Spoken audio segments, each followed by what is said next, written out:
This is a serious message. Consider this your official warning. If you want to avoid potential spoilers for Pluribus, now's the time to click away. I may have theory crafted a little too close to the sun with this one, so you have been warned, okay? Okay, so here's my key takeaway from episode 6. The fact that we see Manousos finish checking all of the different radio frequencies, and that out of all of the ones he's checked, and he seems to have checked all of them, that there has only been one that had any kind of signal. And when he tunes into that frequency, we get to hear what it sounds like. Now listen closely here. I think you can hear a pattern of 4 beats and then static. So it's like...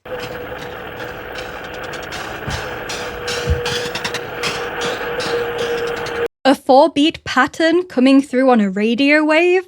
That's exactly what the alien message from space was. So I think whatever is sending this current signal frequency that Manousos was able to pick up has to be an on-Earth or around Earth-based signal rather than the original radio wave from 600 light years in space, right? Because there is no way this man's at-home radio would be able to pick up the original radio wave signal code from space. So he has to be picking up an Earth-based, almost replica of the original signal.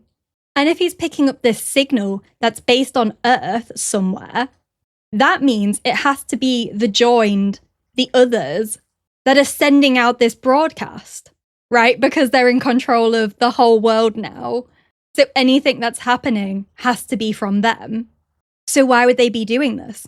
Well, I think this is the glue holding them all together as the collective hive mind. Okay, so let me go back a step and explain what I think the RNA virus actually has done physically to human bodies in order for them to become a collective hive mind. I think the RNA sequence code itself actually changes people on a physical, biological level as almost like a forced evolutionary, here's some new special abilities kind of way. So we could see it as a hardware upgrade for the brain. The virus gets inside you and is able to rewire parts of your brain that enable you to be able to join the collective hive mind. And because this is a biological, physical change, this is why the immunes are currently immune and why they would need stem cells in order to change them. Because the virus literally is installing new parts of your brain. But if the RNA virus is just creating the biological hardware upgrade needed for the joining, then to make the joining possible, to run the system, you still need software. The thing that actually makes them work as a hive mind network, moving together as one. And that's where this 8.613 radio signal comes in. It's like the global heartbeat of the hive mind. The synchronizing pulse, almost like a global metronome. It provides the one steady beat that every upgraded brain is able to lock onto. And that makes the original 600 light year away radio wave so much more crazier. Because I think the radio wave frequency itself was a part of the carrier message it was sending. Like obviously the scientists work out that the signal code translates to be an RNA sequence and then they make it and then this happens. But the literal radio wave itself of being made up of a 4-tone pattern was the other bit, right? 2 in 1, the hardware and the software.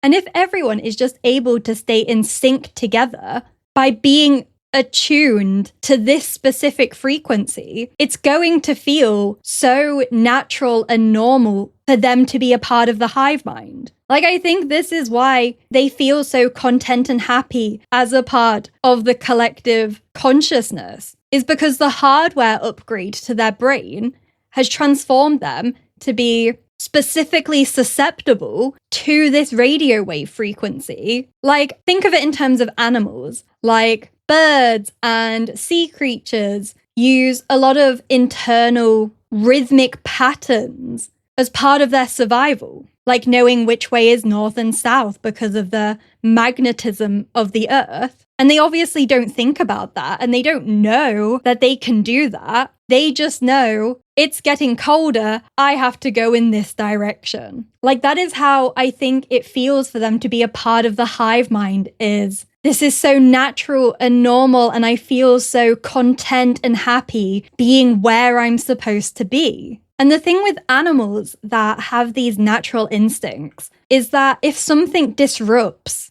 these natural rhythmic patterns, like how some radio waves can interfere with birds' ability to navigate, the animals end up feeling really disorientated and confused because they suddenly have lost this natural ability to just know what to do, where to go. So I think this plays into why the joined absolutely don't want Carol to figure out how to reverse unglue them, because it really would feel awful. It has literally been built into their minds now for this to be what feels good and right for them, being a part of the hive mind.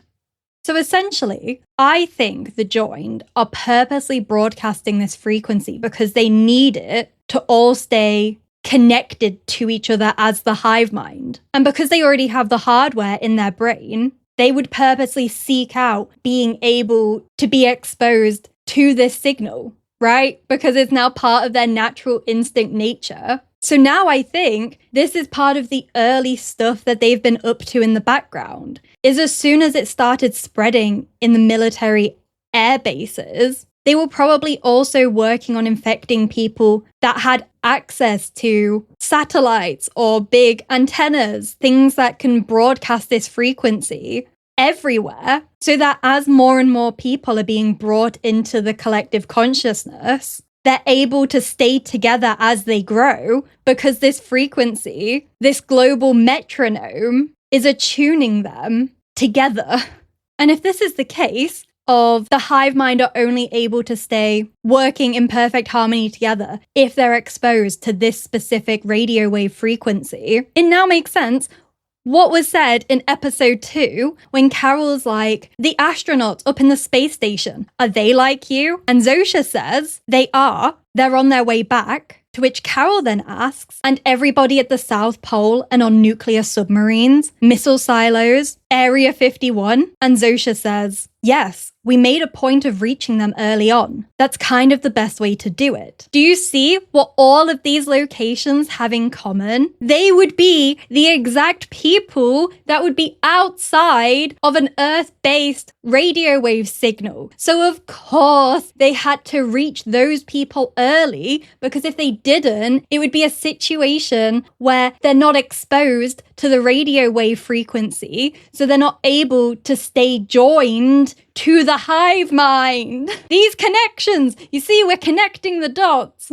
Like, it's so smart. If your whole hive mind software only works when you're exposed to the radio wave frequency, obviously you would need to access the people that would be outside of that to get them to come back into it. But how will Carol be able to figure all of this out? And what will she do once she does?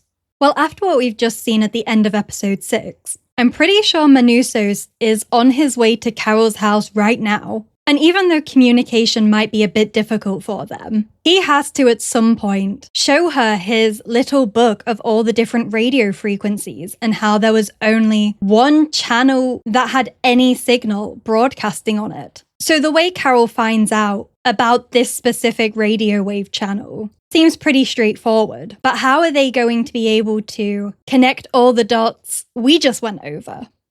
Well, to the surprise of no one, because she is our main character, Carol is the key to being able to connect all these dots. I mentioned in my previous video, where I covered episode 1 through 5, that I thought Carol was being visually shown to us as being the key, specifically because at the end of episode 4, I thought the shot where Zosha collapses on the ground and everyone is stood around them both looked like a keyhole, with obviously Carol and Zosha at the center of it. But what I forgot at the time of recording that video was that there's already been other instances of Carol and keys. In episode 1, when the joining is happening and everyone's bodies are seizing, she accidentally leaves her house keys in her car when she has to take that other guy's car to get Helen to the hospital. So we could say she forgets the keys that are in front of her. And then when she does get back home later on in that episode, when the Joins speak to her through the neighbor's children, they say there's a spare key and remind her that she put a spare key under the flower pot. So again, this is another key that's right in front of her, but she's not seeing. And then in episode 5, it takes Carol until 35 minutes into the episode to realize that she's had the key to unlock her handcuff that's still on her wrist after being handcuffed to Zosha, because she is driving the police car and the police car keys has the handcuff key on it. So again, the key is right in front of you, but you're missing it. So I think all of this setup is because obviously Carol is the key to figuring this out, but she's the only thing standing in her own way. She can't see herself because of herself, which is where we get into, I think, her emotional character development arc of the story. When we first meet Carol in episode 1, we see how, despite being a successful author, she's actually really negative about the books she's been writing, how she judges the fans that love the stories, and has such a negative perception of her own work. Like she has just a lot of disdain, I think, for the side of her that wrote these novels. Because I think she sees it as this part of her doesn't fit in with the way she views herself. Like when she's in private with Helen, she's obviously just so negative about her books, almost in like a self-shaming way. But the only person who's judging her negatively for writing these kinds of books is herself. And we could say it's maybe all a bit of a facade as well, because when we see her take the drugs in episode 4, she is loving her own book. And obviously the whole point about her testing out this drug on herself was to see if she was essentially going to reveal, I would say, her true self from being on them and saying all the things she wouldn't normally say, because it was all to try and bypass the Joined not being able to lie if they were on this drug. So I think part of her character arc is her allowing these parts of herself to be free and without shame from herself. Like humanity basically doesn't exist anymore, so there's no individuals that are going to be judging her. So now that kind of like the apocalypse has happened and she's left on her own, it's kind of like, why are you still judging yourself so hard when there's no one around for you to kind of put up this wall, put on this act for anymore? Like, you're just doing it for yourself, but why? Like, if there's any time to be free and to embrace the parts of your personality that for some reason you're embarrassed to have as a part of yourself in front of others, it's like there is no one anymore. So you should just embrace who you truly are. And for Carol, this means accepting the kind of books she's written and to stop judging them negatively, because they can help her figure out what to do. She even says in episode 6, when she finds out she's been excluded from the Immunes having meetings every Tuesdays and Fridays, how she could be included in the meetings because she is a professional writer, so she can help come up with solutions. Which is so interesting that she says this, because it's almost as if she's not listening to herself say this. Like, this is the key right in front of her that she is missing. So Carol's books are going to be the key she needs in order to understand how to break the signal, how to unglue someone from being a part of the hive mind, which seemingly is only made possible by being exposed to this radio wave signal. Unfortunately for us, Apple TV just so happened to release an excerpt from Carol's latest novel, Bloodsong of Wycaro, for us to read. And I will briefly go over it now in case you haven't read it, as the outline is pretty simple, but in a way that feels extremely deliberate. So, Lucasia and her crew are suffering from an illness called the Sickness, which appears to be caused by the emerald light emitting from the twin moons. And their only hope is to seek out a banished healer. They're traveling by sea and a massive storm is closing in. They finally arrive at the island where the banished healer is said to be, and she has to trek across the island until she finally reaches the mouth of a cavern. That cavern leads her to the healer she's seeking, and it turns out that the healer has another patient there.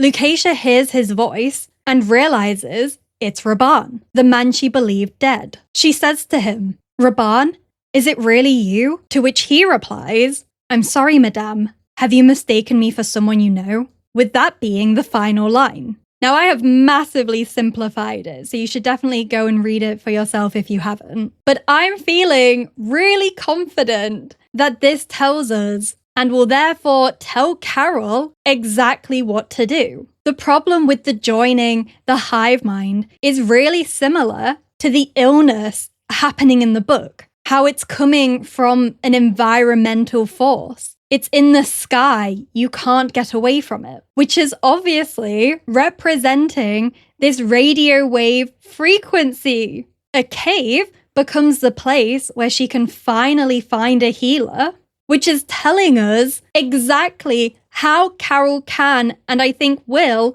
remove someone from being part of the glued hive. Like I mentioned earlier, in episode 2, Carol's asking about all these types of people that would be far away and hard to reach, and Zosha says how they made a point to get to them early. And why was that? Because these are places that would be difficult to have the radio signal affecting them. So despite there being multiple different options where theoretically Carol could take one of the joined bodies, let's go with Zosha because she's also a main character. She could take Zosha down in a submarine or in a metal container or up into space. But obviously most of those options aren't feasible for what Carol could actually do. Whereas a cave, a place underground, is a place the frequency wouldn't be able to get to and is realistically available to Carol. And this connects to Carol being linked to the volcanic imagery as well, because it's the same. You need to go underground. You need to go beneath the earth, because we've seen Carol being tied to volcanoes 3 times so far. We had Zosha saying in episode 2 about there being volcanic rock in the dirt. And then in the same episode, when she's on Air Force One with the other immunes and she's asking for options of what they can do, she says, "Anybody build a volcano?" And then in episode 3, she's watching an episode of The Golden Girls and we hear a line that says, "The only way to prevent the eruption was for me to crawl through their legs up the volcano." So I am so confident that Carol has to take Zosha down underground somewhere in order to be far away enough from the broadcast radio wave frequency. And that's how you can unglue people from the hive mind. But as we see with the final line of the book excerpt, Raban is alive, but he's suffering from identity and memory loss, which I think means that that's exactly what's going to happen with Zosha. That Zosha, in quotation marks, will return from the dead, like Raban, so she will be separated from the hive mind, but the return comes with the cost of losing her memory and identity, which I think will be in the form of Zosha not retaining any memories from when she's a part of the collective consciousness. So she won't have any idea who Carol is. We don't even know if she can speak English. And because the RNA virus has affected people's brains in a hardware upgrade way, it's going to be like animals that get their natural directional instincts interrupted, where she's just going to wake up in a cave with a random woman and all she's going to feel is so much confusion and disorientation because she is still infected with the virus, the hardware brain component that's going to be pulling her towards the radio wave frequency. She's going to feel this situation I'm in isn't normal. Something is wrong here.